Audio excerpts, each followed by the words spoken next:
Welcome to MSBA's Always Bored, Never Boring, the podcast. Hello, everyone, and welcome back to another edition of MSBA's podcast, Always Bored, Never Boring. I am Whaley, MSBA Senior Director of Advocacy, and I'm joined by the always wonderful Linda Quinley. Well, thank you. Hello, everyone. Happy to be here with you today and anxious to hear what Caitlin has to share with us. Well, don't sell yourself short, Linda. You've got a lot to offer in this conversation because we're here to talk about, I think, what is top of a lot of people's mind this summer, definitely on the top of my mind this summer, and that's Amendment 5, which is the income tax elimination plan that came out of the legislature this session. So, as a reminder for everyone, Amendment 5, which started off in the legislature as House Joint Resolution 173 and 174, sponsored by Representative Bishop Davidson and House Speaker Jonathan Patterson, passed the legislature kind of early in session, and we've been all eagerly awaiting to see when the governor was going to place it on the ballot. Was it going to be on the November ballot? Was it going to be on the August ballot? And just a couple weeks ago, we got our answer. So it is one of several things that is going to be on the August ballot, but it's definitely the one that I'm paying the closest attention to.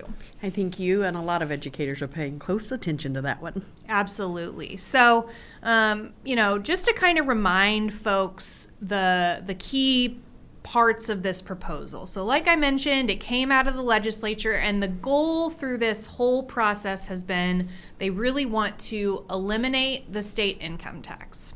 So as a reminder for folks, Missouri has nearly a flat income tax, not quite, but a pretty flat income tax, and they're wanting to push off the income tax and switch to a sales tax model. Now, this is kind of like a couple other states. The main peer state we hear talked about a lot is Tennessee. Right. But we want to spend a little bit of time talking today about what's in this proposal, why we're not quite like maybe some other states that we've looked at, and kind of what's the bigger picture for the financial health of not just the state, but, education kind of specifically in Missouri. So, the income tax is the largest driver of general revenue, which is kind of I don't know how to describe general revenue. The unallocated dollars in Missouri. Those are dollars that we generate through various taxes in the state, and they can be spent on whatever, unlike some other dollars that get drawn in on specific programs for specific purposes. Right. Yes, and we know that in next year's formula, the amount that was appropriated, 58% of it is coming from general revenue. So those streams going into the general revenue pot are pretty important to us in public education. Yeah, and so if it's over half, so the formula next year is $4.28 billion. Mm-hmm. So that means over two and a half billion roughly is what we're talking about in education alone. Right. That's coming from general revenue. And general revenue is not just made up of the income tax, but the income tax makes up about 60% of general revenue. Mm-hmm. So general revenue income tax revenue is about $8.4 billion in Missouri in the current fiscal year. And so the formula gets like roughly a quarter, I guess, of all of the, it would be from that. So, right. That's a lot of money to play with. It is. And, it's sort of, when we're thinking about how we plan in schools, I have conversations with leaders all the time about the reliability of what's going to come to us in the formula. The payment from DESE just came out yesterday, and the final SAT this year landed at $69.58. So we came in $58 ahead of what they thought, but it was a huge waiting game for people to really know, and we don't know until the end of June. That's late for a lot of things. So being concerned that it's unreliable going forward is one of the greatest weights on the shoulders and minds of our boards and administrators right now. Yeah. So I think, we're going to spend a little bit of time talking about kind of the instability, unreliability of various taxing sources. But let me just cover the key points of Amendment 5 really fast. Great. And then we can kind of dig into the weeds a little bit. So point number one, requires the legislature to phase out the income tax by 2032. The legislature could get rid of the income tax, not tomorrow because they're not in session, but as quickly as they wanted to, given that they were in session. There's nothing stopping it. And is that because they're in this statute, there's not a how it will phase out, just to get it done by 2032? Correct. Previous versions of this we saw did have specific step-down mechanisms, so Right. we have an idea of what it could look like, but this particular version that passed does not have specific step-down. So that means we'll have to come back next year, and as a reminder, it's an election year, so we'll have to come back with 30% of the legislature never having seen this, Right. and they would have to figure out how to phase out the income tax. So eliminate the income tax by 2032. It creates a tie between income tax and sales tax. So there are some limitations in the Constitution that are at play here. And this proposal would let the legislature kind of ignore a couple provisions of the Constitution for the next 5 years to raise other kinds of revenue as they get rid of the income tax. So they would be raising either the kinds of things that we're taxing. So right now we don't tax services at a statewide level. So, they could establish a tax on lawn care. They could establish a tax on haircuts. They could establish a tax on health care. There's no carve-outs in this proposal. So they could establish taxes on services. And they could also tax additional types of goods, or they could increase the tax rate, so how much we're taxed on things that are already being taxed. And so this is an allowance for them to create those new taxes, but it's supposed to be in service of phasing out the income tax. There's also another piece of the Constitution in the Hancock Amendment that limits how much revenue can be raised by the legislature without a vote of the people. Right. And so it also sets that provision aside, so they would be allowed to increase taxing revenue without it needing to go to a vote of the people. Another piece that I know I've gotten questions on, and I'm sure you have too, is there's a tie in there between local revenue and state revenue and how that kind of functions. Yes. Do you want to give us just a brief once-over of like the different kinds of local revenue that we deal with in schools, and then maybe I can talk about how this ties in? Sure. So the primary lines of local revenue for our schools are local property taxes, current and delinquent. The second largest next to property taxes is the Proposition C sales tax, which really is a statewide sales tax that we're fortunate to get divided evenly among us across the state. Those are the three largest lines. And then the other things are things like interest earnings, donations, grants, a few smaller taxes. But those top two are Prop C and property taxes. So in Amendment 5, it says that a political subdivision that takes in additional taxing revenue because the base of sales tax, or what we're taxing and how much we're taxing it, increases. Or I guess for local, it would just be what we're taxing. Right. So if you're a local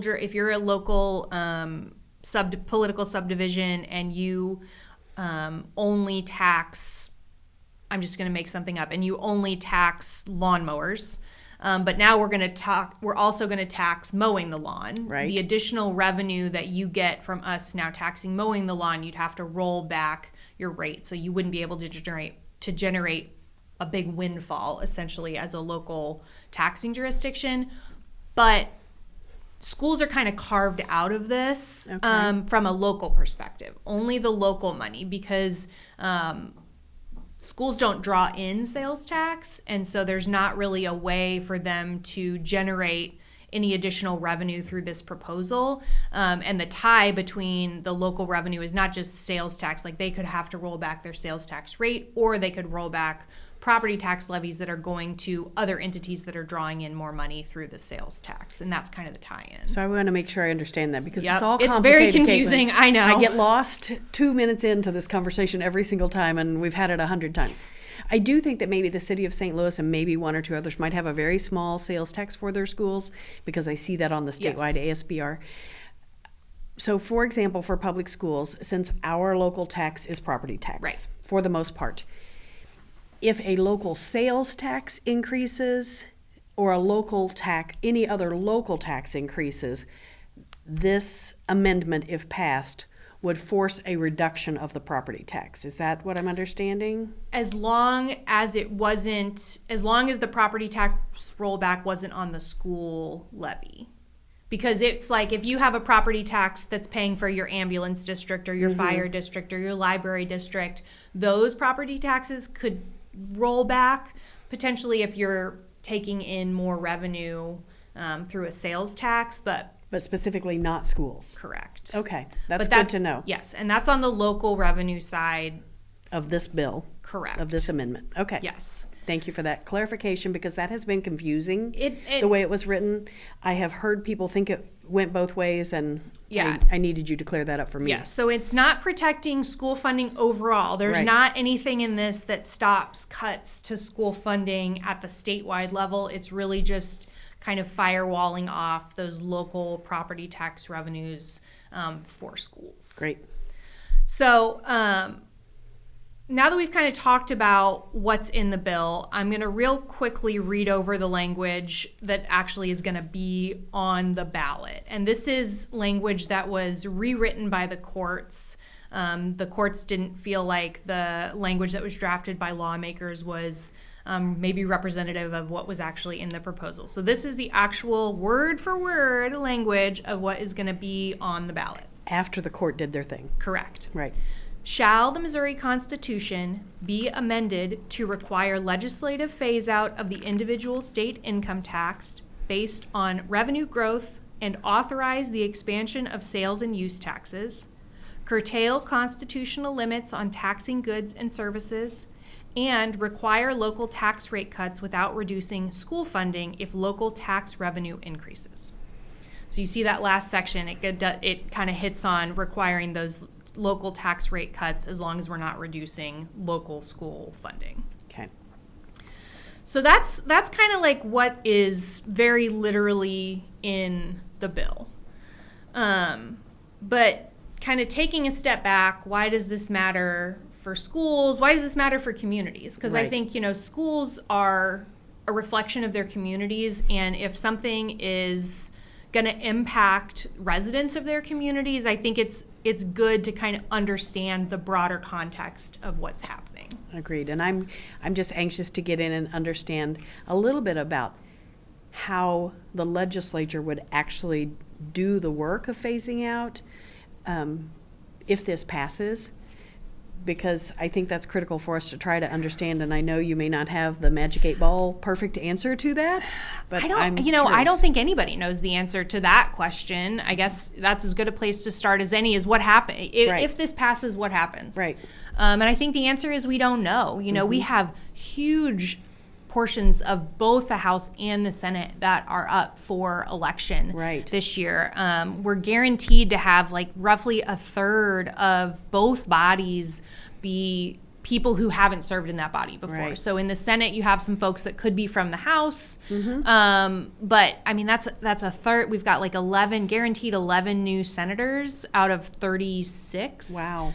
And several more that are have legitimate races, and then in the House, roughly like a quarter of all the seats are open, and that doesn't take into account the fact that everybody's up for election, and there could be other changes. Plenty of those seats are safe seats, but it's a lot of new people that we don't know. And so I don't think anyone can really predict what's going to happen. I can say that when we saw a version of this during the 2026 session and there were kind of triggers in place, I did not like them.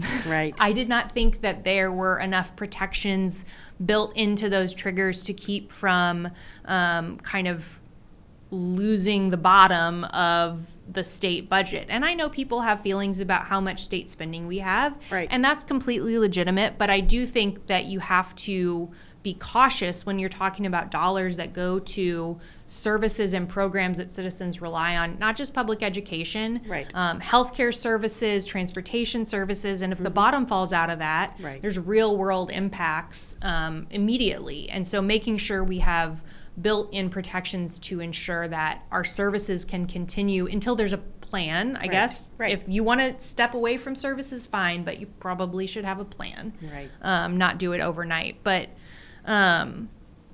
so let's kind of talk about the concept of a state that uses income tax to kind of underpin its fiscal health versus a state that uses sales tax. Can you give us kind of, in your opinion, what are some of the differences between a sales tax and an income tax? So I'll bring this with a few different lenses because of my background. I worked in public accounting when I first got out of college, so I did a lot of tax returns.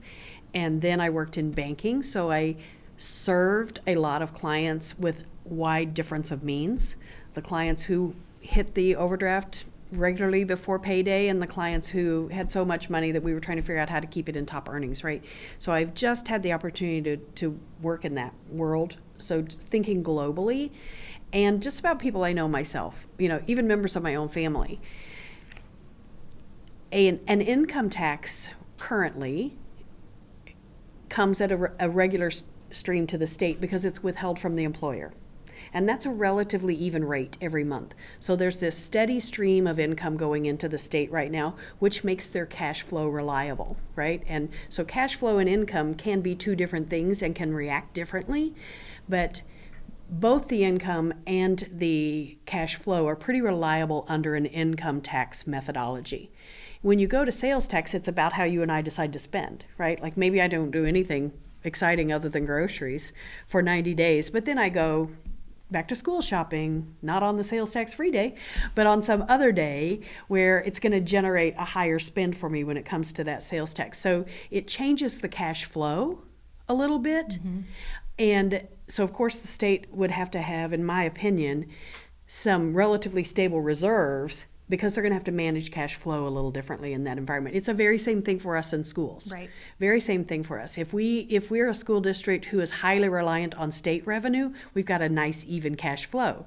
If we're a district that's highly reliant on property taxes, we have a flat cash flow and then a big jump and then we go back to flat.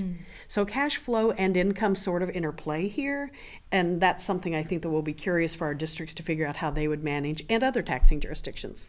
And can you talk a little bit about not just the stability within a year, but the stability from year to year between an income tax and a sales tax? Right. And I think it just extends what we just talked about a little further, because ideally, I get a raise every year, right?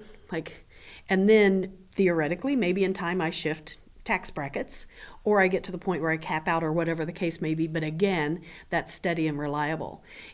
During these years, we're seeing sales tax not stay where it had been projected to be, and that's partly because people are a little afraid of the economy right now. They're being more cautious about spending. So anytime you dip into a time period where the economy is weak and people are anxious, they slow down their spending.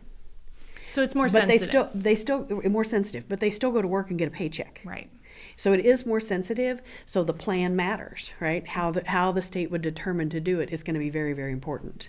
Yeah, and I mean, I can even look at kind of the budget numbers or the income numbers I'm seeing for the state this current year, and I can see that we're like pretty much dead on what the projections were for the state budget. They nailed it. And that's great. Amazing. That is amazing. But I'm worried, it's a negative number. Like they nailed it, but it's a negative number. It's not good, but they knew what they were getting. But at least the budget was accurate. Right. And so I wonder what it would be like in an environment where you do rely heavily on sales tax. Because again, we're shooting for replacing 60% of our general revenue, over half our general revenue. If you're off by even just a couple points on that, it's going to be a big huge. deal. Yep. And so I wonder, if you're in like COVID, I mean, initially the bottom fell out of the economy because nobody went anywhere. That's exactly right. And so I wonder, about the kind of makes me go, kind of scared of what that looks like if you're banking 60% of your budget on that kind of a revenue stream. I think that's probably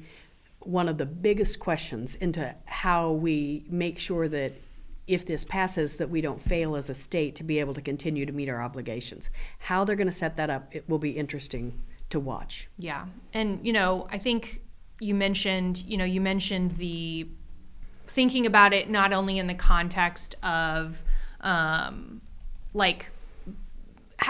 do you relate this to your own family? How do you, and, I think there are some some estimates out there. I'm looking at an estimate from the Missouri Budget Project, which, full disclosure, they have an opinion on Amendment 5, and I won't pretend they don't. But by their estimate, a Missourian making $65,400 a year would actually see a net tax increase under this proposal about $535. I don't know. I guess I could read and see where they're getting that number from. But I mean, that doesn't sound far off of what probably like the median salary is in the state. I would assume so. So the way kind of and this isn't a value statement, this is just the terminology, but a sales tax is a regressive tax, which means if you have a fixed income or you make less money, a bigger portion of your kind of I'll say discretionary spending, but it's not really discretionary spending, but a bigger portion of your budget would end up going to taxes because, we think about some of our groups that really struggle that we've talked about a lot in relation to tax relief, like seniors and veterans. A big portion of their income, they're not actually paying income tax on. And so then there's not really a clear, I don't know how, and I'm not a tax expert, but I don't know how you kind of fix that on the back end when you've got folks who maybe aren't paying income tax or paying very little income tax, but would obviously still be buying things. I have the very same question as you, and it makes me wonder, not knowing what background work and study has been done on this, or if there has been any, or if that becomes something that happens as the legislature figures out the plan if Amendment 5 passes. To me, one of the most important things is to make sure that we don't end up in a situation there. So do you know, is there any work to date? I haven't seen any economic modeling on it. That's not to say it's not out there, and I'm sure people are hard at work on it now that it's on the ballot. I didn't see it in any of my conversations during legislative session. During the legislative session. I would be curious to see, right? Like I think I would too. We want to have a stable state. Obviously, we're in a period right now, right this minute, where revenues are down and schools are feeling the pinch. And so if you're telling me that sales tax is the golden goose to fix the state's budget woes and we're going to have all this development, it's the show me state, show me. That's right. I would love to see that, but I have not to date seen that information. I think curious to that, and also just thinking about what the state's plan would be to have a good starting reserve, because now they will have transitioned to where schools are, where our largest revenue as a school doesn't come on a regular basis. Well, so they have to have a higher starting point in reserves in order to make sure they can pay everything monthly as they go. Got some bad news for you, Linda. I know you do. What is it? Well, so we had a lot of reserve. As did schools. And, during kind of the period of time where the federal government just couldn't give states money fast enough coming out of COVID, and we had the alphabet soup of grants, the CRISA and ARPA, and I don't know, all the letters. Yep.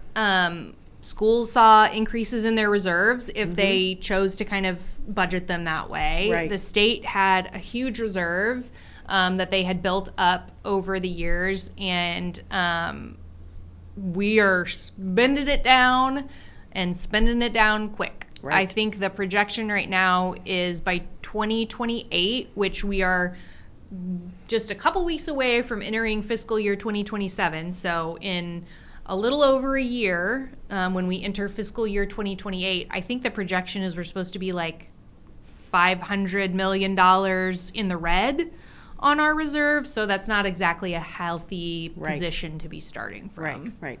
And that's very concerning to me. We are going to have good, stable starting cash balances if we change the flow of our revenue stream. Something that it'll be interesting to watch how they plan around. And another question, I've gotten recently is, the state has to manage their money and their expenses and make their estimates. Individuals have to manage that thing. But we've talked about this as an economic development tool, that this is going to make people want to move here. But a question I got this week was, what about business owners? Business owners buy things.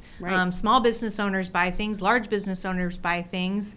How is this going to impact them? Are they going to shop in Missouri, or are they going to drive to one of the 8 states that touch a Missouri border and buy their stuff in a state that has a lower sales tax. That's a great point. My husband and I own small retail business, and I was just thinking about what we paid to get our truck every week.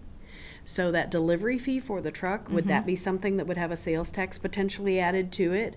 That would have made a huge impact to us as a small retailer. Now, we didn't stay in that business very long because it's hard to survive in small town retail. 100%. And yeah, so I mean, I think, you think about where our economic engines are in Missouri, and they're on our borders. Right. We got Kansas City's really close to Kansas, obviously, Right. St. Louis.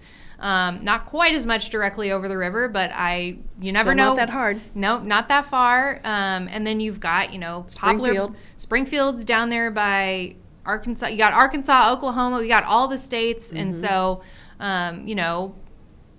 that's definitely a risk. Not to say there aren't, Tennessee touches a lot of other states too. They've got a very similar kind of geographic setup. They also have a booming tourism industry that we don't really have in Missouri with Nashville. And so I think there's just differences. Every state is unique in their economic conditions, their geographic conditions, and you can kind of look at a state and say, well, they're kind of similar, but until you dig into the weeds of what is going on economically, I don't feel like you can really make a one-for-one comparison. I think the other thing is human behavior really will have an impact. Right out of the gate, there could be a lot of people that say, I'm not paying more sales tax on that if something were to go up, so I will drive over. I was at Kansas City Public Schools for a while. We spent as much time in Overland Park when it was shopping as we did over in Missouri, right? It was very easy to go do. So human behavior might immediately start everybody's going to drive over the border if they're within some certain amount of time. That could, in fact, Or if you're a business owner, if you have a hair salon in Kansas City, Missouri, but you're gonna have to start charging sales tax. Not only is it going to be more expensive for your clients, but that's a whole other layer of work for you to track and maintain. And so, are you going to decide that it makes more sense for me to just move my whole business across the state? The other thing that I think about, having been around a lot of small businesses and support in a variety of ways, is that it is a hassle. It's a hassle to file your sales tax report. It wasn't for me because I did that for others when I was in public accounting, right? Not everybody can be like you, Linda. But that's a hassle, right? And so we see a lot of small businesses fail because they fail to meet all of those reporting requirements, or that cash gets brought into their coffers and they use it to pay the rent and operate on. And then when the report's due and the sales tax is due, yikes, I don't have all the cash because it doesn't go into a separate account when I collect it. So management for our small businesses will be very complicated and interesting as well. A whole new industry to tax right there. Right. There's a job for somebody in that. Yeah, I mean, I think there's just a lot of questions, right? And in the nature of the campaign is not to answer all these questions. And so my hope is that listeners can take away from this that these are some questions that you should be asking. It's an election year. You've got folks that voted for this out on the campaign trail. Ask them how it works. Ask them what it means. I think I want people to go in eyes open in August when they're making that decision and understand maybe a little bit what it means for their personal life, their professional life, their community, their neighbors, because this is a huge policy shift. It's a huge long-term decision for us as a state, right? And so we do want to not be in trouble 6, 7, 8 years from now. The advice I give boards every time they're talking about major decisions that are financial is ask your administration what's the long-term implication of the decision we're making today. And this is a long-term thing. And it's really the legislature asking for a huge leap of faith because we don't have some of those basic policy details, like how are you going to step it down? What are those safeguards you're going to put in if something with the economy goes badly? What are you going to tax? Are there things that you're not going to tax? How much are you going to tax? And so I think, and you can ask people on the campaign trail those questions if you want to, but they're not going to go. They're not going to know the answers. And if they tell you they know the answers, they're probably not being that truthful with you. You should ask again. Yeah. So I don't know. I think this is an important conversation, and we will continue to put out information as we learn it to help keep our members informed and help them inform their communities. But a lot of these questions we're just not going to have answers to before the ballot comes out. And that's just because it's just not there for us to know yet, right? It's Right. just, there's just enough gray left in it, and the decision happens really next year, starts happening next year if the voters say yes. Right. And so I guess if there is a question to be asking, people that are out campaigning is, what do you like? What do you support? Do you Right. support exemptions? Do you not? I think those are kind of the questions you can ask as they're out there in your communities. Right. Yeah. So, just in summation, I guess, it's a good conversation about Amendment 5. I feel like we asked a lot more questions than we gave answers, but Right. that's kind of the... I came to you for all the answers today, but I'm okay. sorry to disappoint you, Linda, but I feel like it was a good conversation. You rarely do, so. I feel like it was a good conversation nonetheless. And, just a reminder, listeners, the Missouri primary that this particular measure will be on is August 4th, with early voting starting not too far in the future. So take the time to educate yourself, get informed, and then show up on Election Day and let your voice be heard. That's the way to do it. All right. Thank you, everybody. Thank you.